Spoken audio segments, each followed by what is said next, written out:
সপ্ত ঋষিদের অন্যতম ঋষি কশ্যপ হলেন এমন এক মহিষী যিনি প্রায় ১৩ জন স্ত্রীর স্বামী ছিলেন। কিন্তু আসল বিষয় হলো তার এই স্ত্রীদের সৃষ্টির জননী বলা হয়। কিন্তু কেন বলা হয় ঋষি কশ্যপের স্ত্রীদের থেকেই এই জগতে সমস্ত জীবের জন্ম হয়েছে। ঋষি কশ্যপের স্ত্রী আদিতি দেবতাদের জননী। আদিতি থেকে জন্ম নিয়েছিল ইন্দ্র, বরুণ ও সূর্য সহ ১২ আদিত্য। এরাই দেবতাদের নেতা এবং বিশ্ব সংসারের রক্ষক হিসেবে পরিচিত। দিতি দানবদের জননী। দিতি জন্ম দিয়েছিলেন ভয়ঙ্কর অসুরদের, যেমন হিরণ্যকশিপু ও হিরণ্যক্ষ। এরাই শক্তি ও ভয়ের প্রতীক হয়ে উঠেছিল।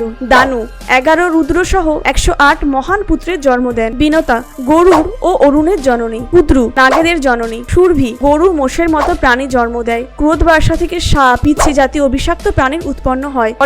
অরিষ্টা থেকে গান্ধর্ব জন্ম হয়। মুনি থেকে মানব জাতির জন্ম হয়। ইরা বৃক্ষ, লতা ইত্যাদি বনস্পতি উৎপন্ন হয়। তামড়া বাজ, টিল জাতীয় পক্ষীদের জননী। সুরাসা রাক্ষসদের জননী। তিনি জলচর প্রাণীর জননী।